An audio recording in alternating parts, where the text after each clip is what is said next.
Assalomu alaykum barodaroni Qandinabotum, zinda va sarbuland boshin. Hozir mo dar xo'jagi mo'yparvari Bobojon, ya'ni ki Boboton, mana Boboy Muhammad. Mo aknun mohiyoyi afrikanski som, ya'ni ki somoyi, ya'ni laqam mohiyoyi afrikoyi ra ba furush burovardesi. Ya'ni ki istesolota sar kardimo. Mana nishonte.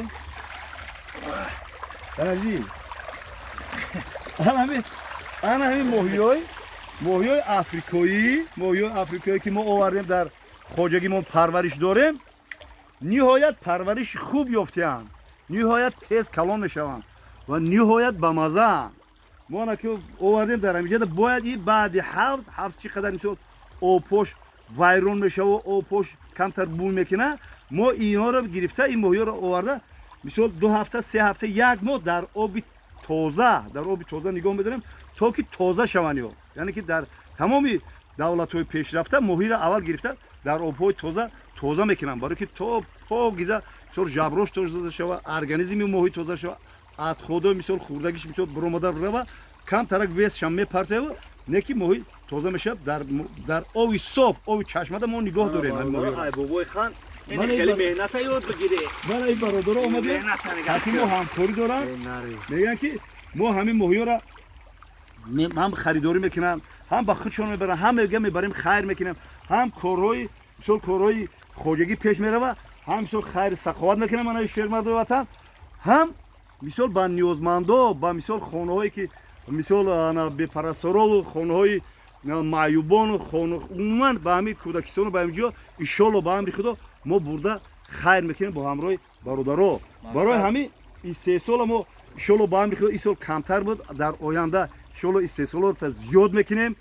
برای چی؟ برای که با گوشت خوش صفتی ماهی تامین کردن اهالی وظیفه هر یک ماهی پرور است.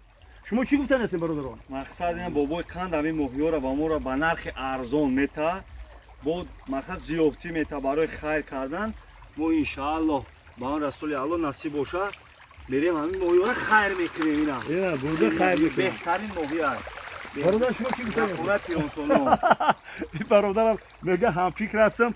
چی گفتن هستین؟ باید روز تا روز ان شاء الله با امر خدا تاجیکستان عزیز ما ترقی کرده، پیشرفته ایستاده است.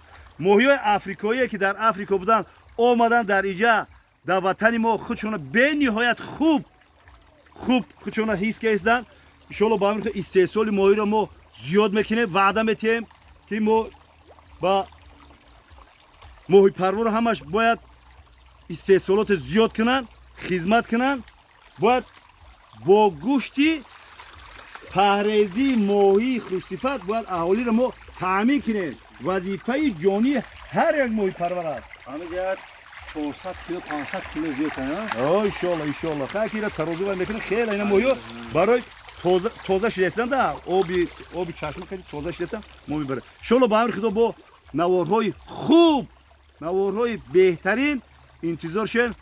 ای کانالی بابای بلوگر، با کانالی دوم کانالی بابای قندنبات اینستاگرام بابای توچکا قند که اینستاگرام را با کار میبره.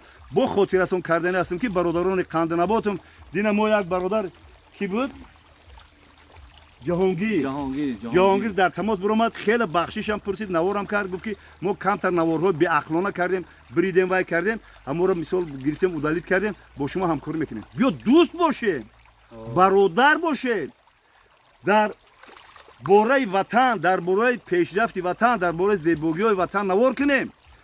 نسل نورس هم مثال مصلحت و نصیحتیم برای پیشرفت ترقیات تاجیکستان عزیزم. اقلا حصه خود را بگذاریم، مهنت کنیم. و چی گفتن هستیم؟ تاجیکستان عزیز ما با پیش بود، با پیش هست، ان شاء الله با پیش میره ان شاء الله. زنده باشید.